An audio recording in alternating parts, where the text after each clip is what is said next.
Well, Curtis, we are going to finally cross the streams this week. This is the first episode in a long time I don't have to think of a clever way to shoehorn the Yacht Rock podcast into the Bullhorns and Bullseyes podcast, because we're actually just going to shoehorn it. You're just going to do it. It was just like, let's stop talking about it and actually just make an episode about the podcast, the Yacht Rock podcast, which you're wearing the shirt, I see. Yes. Out of the main, into the main. Are we going to get into the branding behind that? Yeah, we will. It It's the product of a rebrand, actually, which may be relevant because we were originally called just the Yacht Rock podcast. Just the name, it is what it says on the tin, as they say. So that was by intent early on, which we'll get into because we wanted to get discovered and we wanted people to know what it is that we were doing. And that evolved. So I know you love storytelling, Curtis. The whole reason you wanted to do this podcast was to do some storytelling. So I thought this is a good story to tell because not only is it fun and it's, a hobby of mine, but I think it translates directly to why we do what we do, whether it's podcasting or other forms of content marketing. And it's all about identifying an audience, serving that content or serving that audience with content that they either need or want. And then things naturally happen from there. You don't have to constantly be selling your products or pitching your wares. And so as listeners are listening in today, try to think of everything that we're talking about for this fun, stupid, silly Yacht Rock podcast and apply it to your business. And I think people will get some value out of it. What do you say, Curtis? I thought this was going to be Kenny Loggins meets Kenny Rogers. Wait, that did happen. That actually did happen. Yeah. Once. They did sing together once. So, hey, Wow. it's not uncommon for some soft rock to meet country. That's so true.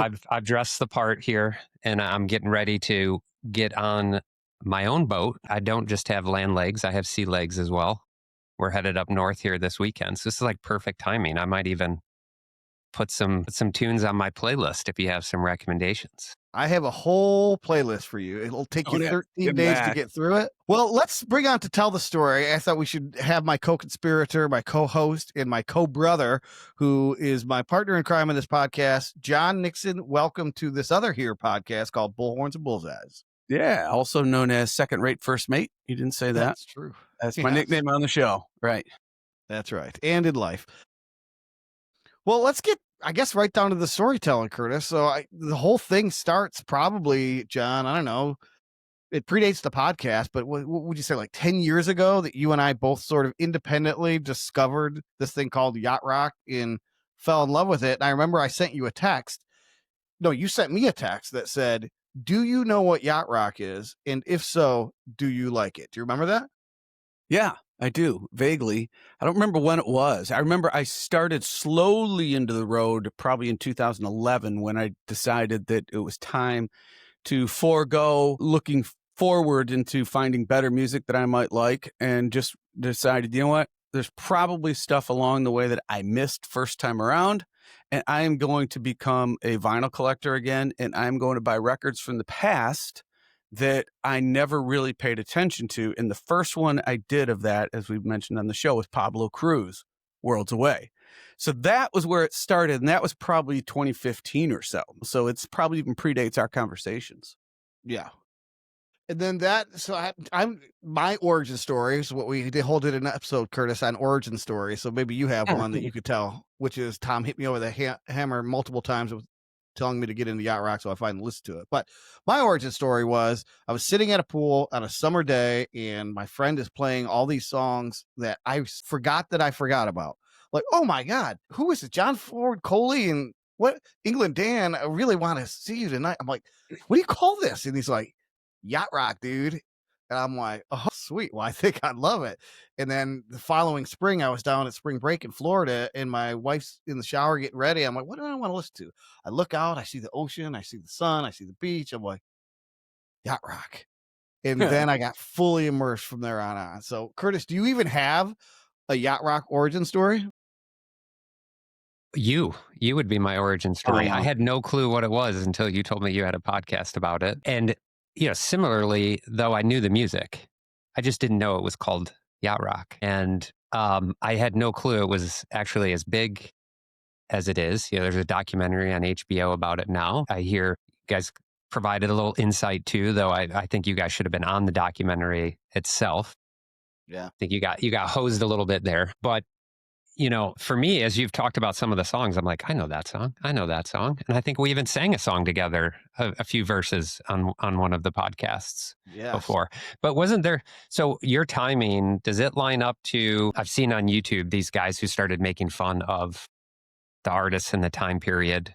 I think that's part of the documentary, maybe a little bit too. And that's kind of, were they sort of what helped explode it as well? They coined the term. They coined the term. They came up with it. They sort of started the connecting of the dots. And they, unfortunately, in my opinion, turned it into, like you say, some sort of clowning of those artists and shticking of those artists. And I think, unbeknownst to them, a few years later, they couldn't understand why suddenly this term yacht rock was getting traction again, even though they invented it. So I think to a degree, they tried to sort of put the toothpaste back in the tube and say, oh, no, we were just celebrating these artists. And, we love them all. And I think they wanted to be friendly with those artists again.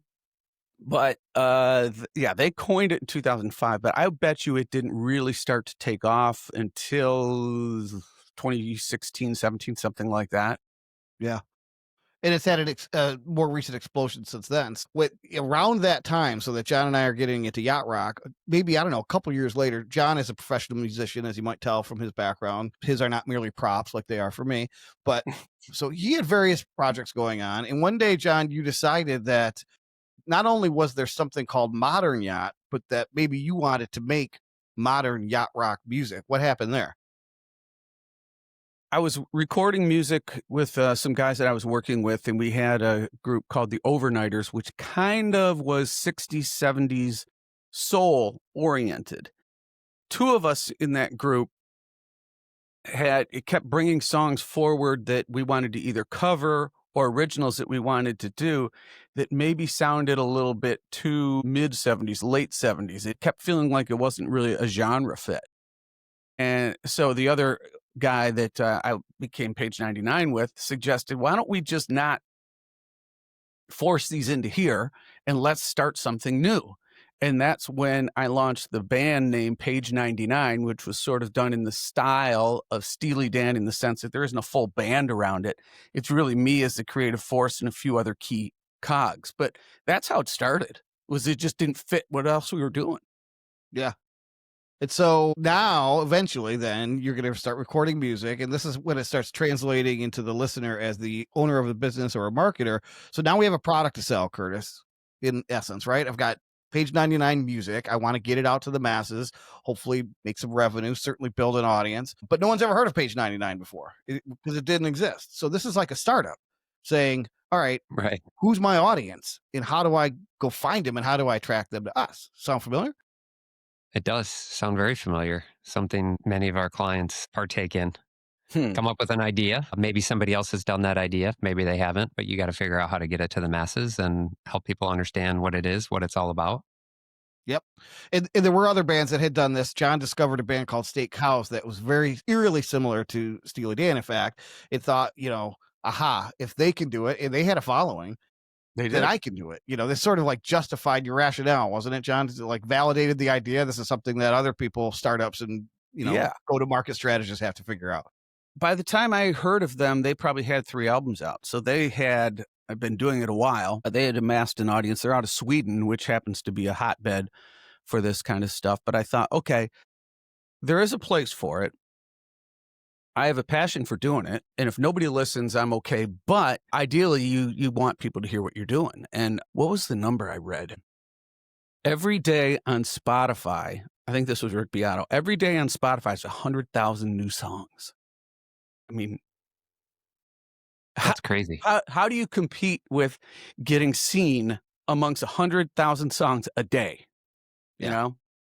Well, that's, again, a good segue. So before I put on my marketing cap to this whole idea, I actually had a dream, Curtis, one night where I dreamed a yacht rock song and I could hear the melody in my head. I was on a beach. There was this skinny burnout with long hair and a handlebar mustache wearing cutoff jean shorts and no shirt sitting on the beach. And he had a little transistor radio on his blanket. And I heard the song in my head and I woke up and I'm like, wait, what is that song? Trying to place it, and I finally dawns on me that isn't a song that exists. That's a song that just came to me. So I decided I contact John. I'm like, I know you're doing this Yacht Rock project. I think I have a song. If you want it, I could rough it out. And John said, well, rough it out, but I'm pretty far along in this project, but why don't you record it? Why don't you just create your own project? And so my project, August Red, was born. See all this pitching that we're going on, this shameless plug. Yeah. Right. So now I had a product. Now I had skin in the game. That's why I think it's relevant. It's like, I could have wished John well, but I had skin in the game, and I'm thinking, all right, how do we do this? Where is the audience for this? Who would love this stuff? There's other people like me out there who fell in love with Yacht Rock and are mad about it. Like, where are those people? And it turns out that there's a Facebook group called Yacht Rock, and there's thousands of avid listeners. I'm like, that's who we need to go after. So I had the ideal client persona, right? Like somebody who loves Yacht Rock, somebody who's active online. That's who we need to go after. Probably somebody in their late 40s to early 60s. So we honed in on, and at the You time, found community though. That's the key, is you found the community. Yes. You can create one, or you go and figure out where they already are. Yeah. Yeah. So if we were to build up an audience for August Red from scratch, that would take forever. And I don't know if I could even do it. Right. Well, even the Yacht Rock group was small when we started. Yes, we'll Remember put a that? pin in that, as we say in our podcast. So there was 5,000 members in this group. And I'm like, all right, good enough. That's, like you said, a community. Like, how do we get our word out there, though? If we just start plugging our, hey, buy my music, nobody's going to care. No. But I thought if we could serve them content about a topic of which they are already firmly devoted, maybe they'll tune in. And then once we get them to tune in, then maybe we can convert some of them to listeners, then fans, and then maybe customers. Going back to that whole customer journey, Curtis. Again, sound familiar? Get them to know, like, and trust you. Exactly. So I sent John another text. I guess John sent me the original text on a rainy Saturday. And I said, a podcast all about Yacht Rock. Be afraid. Be very afraid. And you must have wondered, what the heck are you talking about, John? Yeah, I had no idea. I honestly had no idea. And you started to explain your wild idea to me, and I still was very skeptical about it until you kind of made the point that, well, one thing can feed the other. So by being a Yacht Rock artist, talking on a Yacht Rock podcast made you an authority. But also by having this podcast, it gave us the opportunity to, tell other people about our stuff. So it gave me an opportunity to say, here was what my pedigree is. I went to music school, blah, blah, blah, blah, blah. So people understood that I was doing something legit, not like the clowning of the original Yacht Rock guys. Right? Yep. Exactly. So Curtis, as you might have guessed, so I didn't say, hey, come over tomorrow. We'll turn on some mics and we'll just start recording and we'll see what happens. I wanted to build the idea. So I actually spent that rainy Saturday writing the creative brief. Who's the audience? What are the topics? What are we trying to achieve? What's the voice? Are we funny? Are we serious? Are we nerdy? Are we clowning on the artist? What are we? And then started to map out a calendar of these are the first 10 episodes. And I actually wrote that if we could get in our dream world, the guest, that other band that validated John's idea, they were called State Cows. Yeah. We're going to shoot for the stars and we're going to get State Cows, by golly, by gum. And so that's what we did. I sent that to John and he's like, I think this makes sense. And then we started mapping out the conversation. So haven't we seen some of our friends and peers just like dive in and just start recording and maybe buying equipment? And then 6 months later, whatever happened to that podcast of yours? Curtis, that was for you. Well, that's a question for me. Yeah. Yeah. Can you repeat the question? Rephrase it, because I thought that was a question for John. No, it's just the whole process of why you would map out a plan and a strategy as opposed to just dive in, open Just up. going to do it? Oh, 100%. Yeah. I mean, you need to do those things, like figure out who your target audience is, figure out what you're going to talk about. And I think you can certainly start small if you need to, just like we did. Riverside is a few bucks a month. It now does all the editing for you. It's super simple to use, but it's all really just about creating content. But before you can create that content, you do need fundamentally some sort of strategy. And I guess, did you know to go and do that right off the bat? Had you worked on other podcasts, or was the Yacht Rock podcast your first? Because now I know you've been involved in like a dozen. Yeah, I had started, it had found some success for clients building it's called a podcast consulting practice at my former agency. And they were all super niche B2B. I created one podcast for a guy, talk about saying, I don't know if anyone will listen, John. He actually told me, I don't care if anyone listens. I have 20 customers. I just need to get them onto my podcast, have a conversation with them. And in the first month, he went from writing 6 deals a month to 18 deals a month. The only thing he did different was this podcast. I'm thinking every time I've tried this, it works. And it's not like you're trying to create this huge revenue generator like a Joe Rogan with millions of listeners and you're selling ads to, Coca-Cola. We make very little money. Yes, we've tried to monetize it. We have some supporters that support us monthly. We have advertisers. We sell merch, but none of that amounts to a whole lot. That again, going back to mapping out the strategy, John, that wasn't really, I never said, hey, I have an idea to get rich, right? I said, I have an idea to maybe get your music out in front of people. You kept sending me dollar emojis though. Yeah. No, well, my finger got stuck on it. Yeah. You had a second part of the target or second part of the strategy was inviting people on that would then go and share our podcast out because they were excited to be on a show. So they were maybe a level above us at the time, but still they were trying to get seen. So yeah, we started Yacht Rock Miami, which is a radio station down in Miami online. And they started sharing it around. And of course, now they syndicate our podcast on their station. So, bring people on that want to then share it around. They help you share it. Yeah. Well, and Tom, what did Mark Schaefer say about storytelling the other day? It's great if you could tell your stories, but it's even better if other people do the storytelling for you. That a lot. Yeah. He actually ripped on our brand a little bit. He said, don't just grab a bullhorn. He said, sorry, guys, but hand the bullhorn to somebody else. Yep. Right. And let them tell your story. So we did that. We also invited I wanted to get to who started this Facebook group with 5,000 members. Maybe he should be a guest. What's he going to do once he's on the podcast, right? Blast it out to the 5,000 members. And so he syndicates us now too. Yeah. And so we started creating this platform. These listeners started coming to us. And then what was interesting along the way is, I hesitate to use the word influencer about myself. But in this community, we became like a center of influence. We got branded the Yacht Rock Brothers, right? People are like, either knew us by name, the Nixon Brothers or the Yacht Brothers. And the Bald Avengers. The Bald Avengers, yeah. One guy calls us that. Yeah, one guy. and it hasn't caught on, which is cool. Yeah. But then this thing really started to snowball, going back to like, should we try to build our own audience or can we tap into an existing audience? The 5,000 members that were part of that Yacht Rock Facebook group are now, what's the latest number you saw, John? How many members in that group? 180,000, something like that.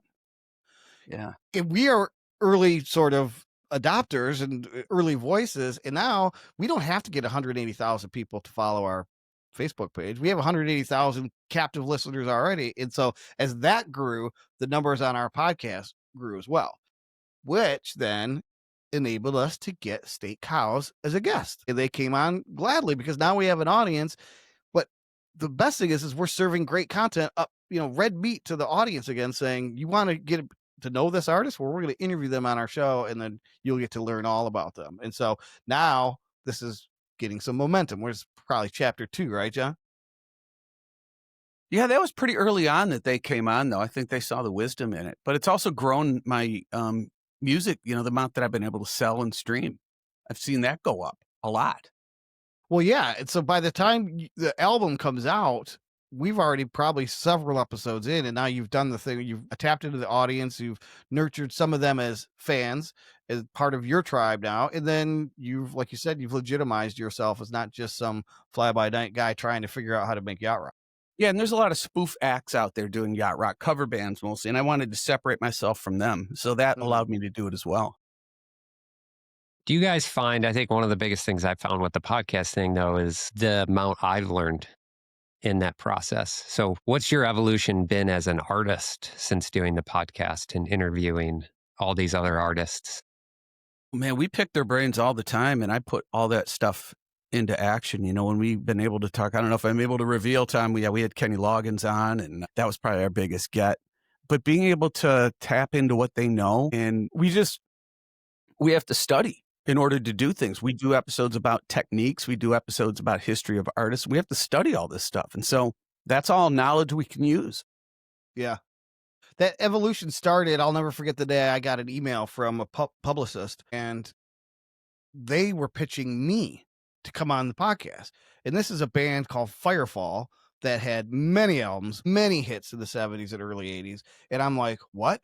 They're pitching me to come on my podcast? Like, I would have never dreamt of reaching out to them because I was afraid of the rejection that was obviously going to come. But then they came on. And why did they come on? Because they're like, here's a conduit to the same audience that they wanted to serve, right? They wanted to get the Yacht Rock faithful back buying their albums again on vinyl and stuff. And yeah, the same was true for Cross, the label. Yep. Yeah. So then we got pitched by Orleans, Christopher Cross. They actually approached us and they wanted to see if they could buy sponsorship on our podcast because some new label had acquired Christopher Cross's entire catalog and they were reissuing it in new and fun ways. And so not only were they pitching us, they were like, can we buy my way onto your show? And we're like, okay, sure. Right. And then ultimately Kenny Loggins. But so we've interviewed members of Toto. I know everyone knows that. The guitar player from the Doobie Brothers and Steely Dan. What's that, John? Chicago. Chicago, yep, one of the lead singers of Chicago. So, and then get this, Curtis. So not only are we meeting these people, but John's came up with another. Well, I came up with all the other brilliant ideas. John finally contributed one and said, yeah, what if I got Bill Champlin to sing on one of my records? Yeah. And so how did that thought process go? I remember that's another text. You said, hey, how much would you spend investing on your business? Yeah, a flyer, man. I was thinking about a guitar player that I wanted to have play on my stuff, and he wouldn't answer my texts. So I thought, well, I'm covering a song that Bill Champlin did originally with a group called Sons of Champlin. I said, well, maybe I had a beer or two in me. I said, I'll send him a message and see if he wants to sing on it. And yeah, he came back with an offer that I was willing to pay. It was worth the investment. And so imagine these Yacht Rock nerds hearing Bill Champlin, who is they're held up like on the Mount Rushmore, singing on a new Yacht Rock record, and they're like, I gotta have it, right? Further legitimizing not only his rightful place in the Yacht Rock community, but then bringing on a whole new audience. And back to your point, John, like who was it? I think it was Steve Baccaro, who was the keyboard player in Toto. We interviewed him and he put it on his fan page, which had 80,000 fans following him on Facebook, and the whole thing just blew up and went wild. So telling the story, not to brag and not to have fun. Well, I mean, to have fun, but Curtis, help us connect the dots here for your clients. What is applicable to what we just told you? Well, first I got to ask, is Chicago then Yacht Rock? Oh, are they in that? First things first. Yeah, not really. Bill is by himself as a solo artist. So Peter Cetera. What's that? Peter Cetera? Who is as solo? Bill Champlin is his name. Bill Champlin. He had, solo work. He's close friends with David Foster and all these cats out there. So he is considered Yacht Rock. Gotcha. But I was a big fan when Karate Kid came out. I think Chicago was a big part of that album. Maybe another album too. But because a lot of this is a lot of this music takes me back to obviously early 80s, my childhood. A lot of movies and just nostalgia. I had older siblings, so they were listening to this kind of music. So it's like flashbacks as you guys throw out names and songs and stuff like that, So you're stuck in stage 2 of the 5 stages of Yacht Rock that I coined. Let's go through those real quick. So stage 1 is discovery. So when I kept mentioning Yacht Rock, you're like, wait, what is Yacht Rock? And I at the pool in John before me, right? So stage 2 is then nostalgia. That's where you're stuck. Like, it brings back so many good memories. Somewhere along the way, when you're listening, stage 3 hits you, which you're like, wait a minute, this is actually really, really good music. It's complex. It's sophisticated. It's well produced. It's well written. Oh my gosh, which leads you to stage 4, which is immersion, which is you'll go through a period if you get there where you will listen to nothing but Yacht Rock exclusively, almost all day, because you can't get enough of it. And John, it's like you said, we're now discovering old music, new music to us that's actually old, and it was hiding beneath the surface all along. Stage 5 then is despair, because you realize that the music that you've been listening to only existed in the past, right? So they can't make more of something that's 30, 40 years old, and then you're going to run out. But you got to push past stage 5 because there's a hidden stage 6, which is rediscovery or exploration. And that's what John was doing, where you're going out and you're trying to find more, whether it existed in the past or there's artists now. John is one of probably 30 or 40 artists that are doing modern yacht today. I mean, I'm just guessing what the number. What would you think that sounds number like? The funnel. Sounds like you got a framework here, Tom. Yes. Which gets back to, again, so connect the dots for our listeners who know nothing and care nothing of Yacht Rock. I mean, I see what I did because it's sort of in my DNA to say, okay, hold on. We're not just going to fling a product out there. We need to figure out who's the audience, right? How do we get to them? What do they care about? It's not going back to flipping the funnel. Maybe this is a good segue to you, Curtis. It wasn't our why. Our why was we wanted to sell Yacht Rock, or we wanted to get noticed.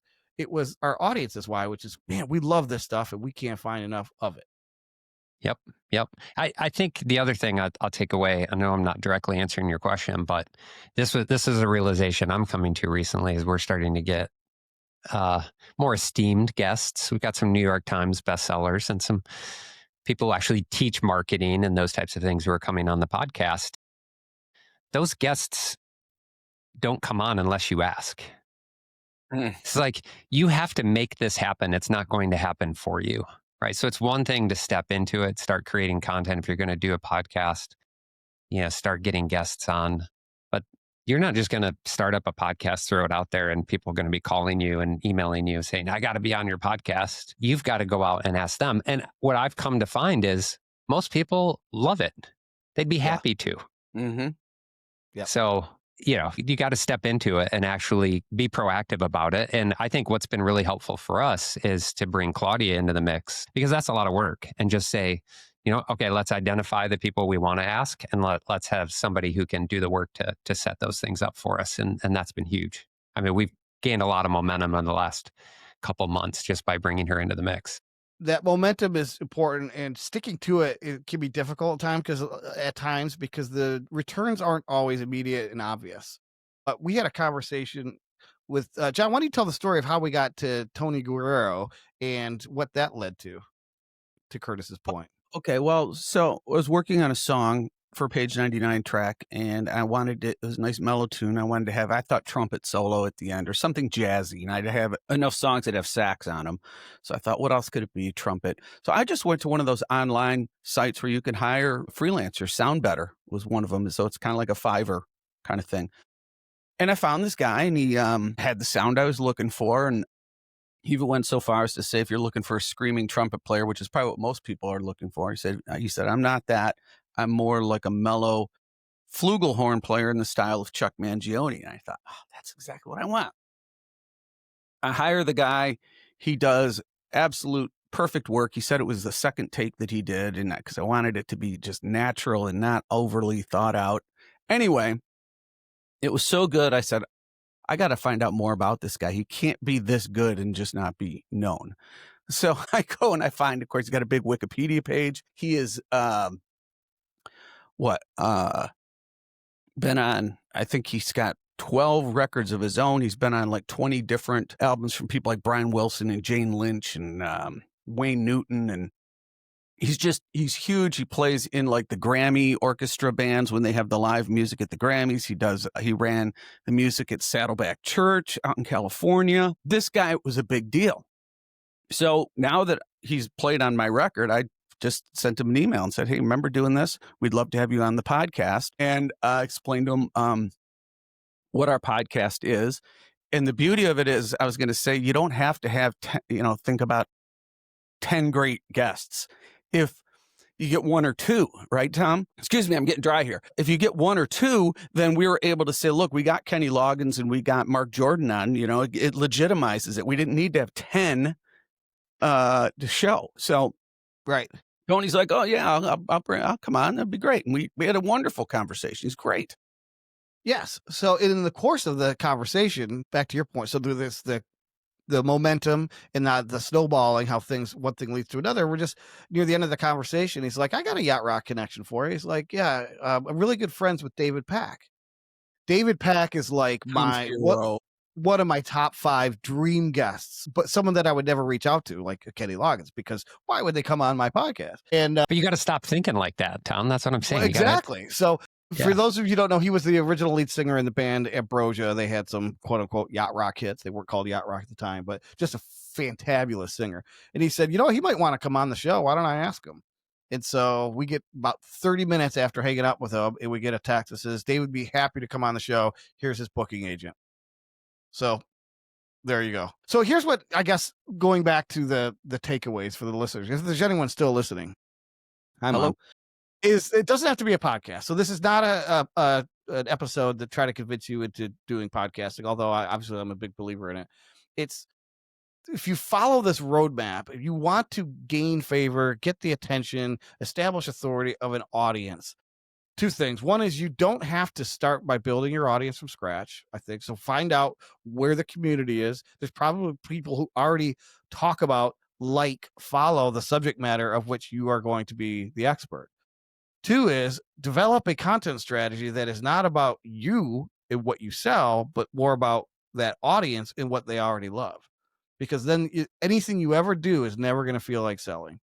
And then 3, just keep whatever that strategy is, keep consistent, keep at it. And over time, you're going to go from, no offense to State Cows, but you'll go from State Cows level to Kenny Loggins level. And whatever that means for your business, you want to be there when that group of 5,000 gets to 180,000. You don't want to try to get into the group of 180,000 and kick in a door where the room's always super crowded already and you're just one small voice. So what did I leave out, Curtis? Anything? Well, I think a podcast too, just specifically talking about podcasts, gives you the ability to create a mass amount of content that you can take a 30, 35-minute episode and you can turn that into a newsletter. You can turn that episode into a bunch of shorts. Video. You turn it into a blog post. It could be just other, social posts and those types of things. So if you look at if you feel like creating a podcast seems to be overwhelming, just think about how overwhelming it is to create content, and that this is the ability to do one production. Basically, the production value is what I'm getting to. The production value of the podcast can turn into so much more. And you have all this content to use from a single episode. And that content, much of it lives in perpetuity. Mm-hmm. It's on Spotify. It's on YouTube. People can discover that content years down the road and come in versus just being in your feed for 2 or 3 weeks, like it might be on LinkedIn or Facebook or wherever, and then it's gone. Yeah, so I think that's the really cool thing about podcasting. And I was not a fan, I would say. I was probably anti-podcast for a long time, and then was coming around to it before we started ours. And that's why when you said, "Hey, let's do a podcast," it's like, you know what? We probably should. This I thought it was a fad, and it sort of went away for a little bit and then came back. And it's like, no, this is here to stay for sure. And as we've talked about before, it's one of those mediums that AI can't really touch. It can pretend it can touch, but it truly can't do the personal experiences and storytelling and those types of things like we're doing today. Exactly. It's real people. And the one plug I will make for podcasting, other than echoing everything that you just said, is what other form of medium do you have the potential to get the undivided attention of people in your audience for 30 to 35 minutes? You can't even do that for 30 to 35 seconds in most forms of media. But if you're truly serving up content that serves an audience that's already a fan of something, then you will have their undivided attention. And we didn't spend 35, we hardly ever plug our stuff, do we, John? I mean, we probably don't do a good enough job of it, but people find it. Yeah, that would probably be guilty of not doing it enough. And it's easier than it seems because, the equipment is minor, like you said, Curtis, especially with a platform like this. And then, all we did was seemingly follow the next logical step. Tom had it mapped out in his head, but some things just came our way and we said, okay, well, that appears to be next. And we just went with what was next.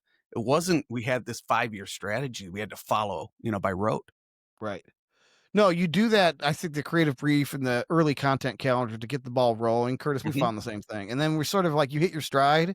And it gets a lot easier because people start contacting you, and we're getting pitched for people to want to come on our podcast now, Curtis. But you could keep it somewhat fluid, and it can be easier than some people make it out to be. And I think like that escape velocity sometimes freaks people out. Like, do I have time for all this? Do I have the expertise for all this? And if you don't, you can find somebody who does. That's for sure. Mm-hmm. All right. Well, final question or thought, Curtis. Well, you guys said you don't really pitch your albums on your own podcast. So I have an idea. We have some silly track that's at the beginning and end of our podcast. Could we take one of your tracks, or maybe one of yours, Tom's, from your album, and one of you, John, and bumper our episode? Absolutely. As far as I'm concerned. Yes. Maybe we should do that. What do you think? Okay. Well, flip a coin to see who gets the intro and who gets the outro, because I'm afraid at the outro, everyone's going to be like, tune this out. Yes, I have just the thing. John, you pick a song from your catalog and send it over. But yeah, good idea. So I guess we should pitch it again then. The podcast is Out of the Main. So you just outofthemain.com or look it up on podcasting platforms. We have a YouTube channel as well. You didn't tell us where that came from, though. Out of the Main. Well, I asked that question in the beginning. So, like most products and brands, we had to go through a rebrand along the way. We were originally the Yacht Rock podcast. A couple problems with that eventually was, and we did that on purpose. Like I said, I wanted people to know what this was. It's clearly a podcast and we're going to talk about Yacht Rock. Out of the Main would have been like, wait, what is? I'm trying to figure out what I don't even understand it. Right. So, but I wanted to make it super obvious to the audience we were trying to curry favor with that we are for them. So, but once we matured, not only did we decide we didn't want to focus exclusively on just what's technically Yacht Rock, because that shoehorns you in, and there's all sorts of adjacent types of music that we love for all the same reasons that might have literally nothing to do with Yacht Rock. So we wanted to sort of uncouple ourselves from specifically Yacht Rock. Two is, you mentioned those founders, the people who invented the term. They had originally, for a long number of years, had a podcast where they would go and they established the criteria for what is and what isn't Yacht Rock. So when you asked the Chicago Yacht Rock, I had to cringe because this creates more divorces and more inner, country warfare than anything else. Maybe religion accepting, deciding if things are yacht. And it was called the Yacht or Yacht. I don't know what it was called back then, but when I like hot or not, it was Yacht or not. Pretty much. Yeah. That's what it is now. That's what it is now. The Yacht and Yacht podcast. But when I was trying to figure out what the brand for us was going to be, I looked up, is there a thing called the Yacht Rock podcast? And that had been dormant. And so I was able to get the URL, yachtrockpodcast.com. I was able to get the Facebook handle, the Twitter handle. I'm like, all right, this is greenfield. Well, eventually they came back and they wanted to establish their podcast again. And you sold it to them for $100,000. They did ask to buy our domain. I put on it though. Yeah, we still own the domain, which is for sale. But so we're like, we need to rebrand, and this is one of my favorite things to do is come up with brand names and puns. If I could do it at the same time. And Out of the Main just hit me because, for one, part of what we love about this music is that it has been out of the mainstream for so long and it's being rediscovered. Well, it just so happens that the Main is a nickname for what? The ocean. The sea. The seas. So we came from the sea, came from the Yacht Rock world, which we are now coming out of, which led to the tagline, born at sea, raised on radio. So that helped us emerge. It solved a lot of problems. We were no longer confusing ourselves with the founders of the term. And we were able to because now we do episodes on ELO. We've done episodes on Boston, right? And so we don't have to be technically Yacht. Right. That's cool. All right. Anyone got a final thought or final question, Curtis?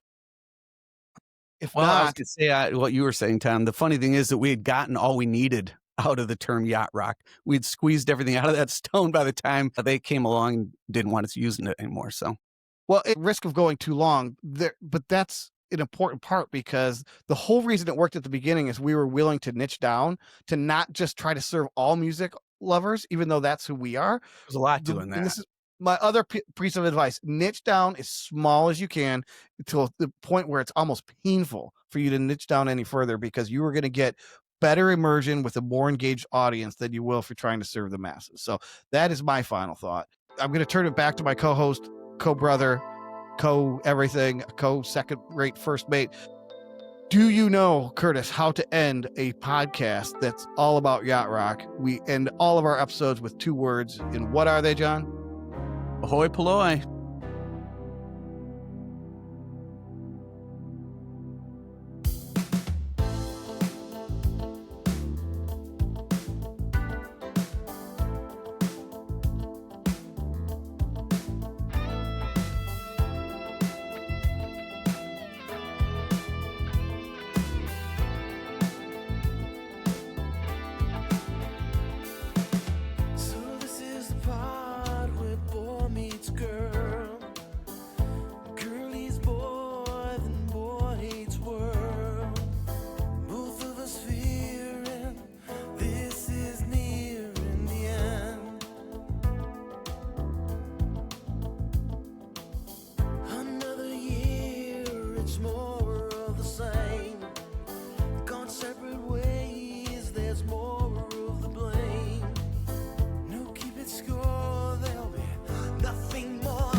wanted to.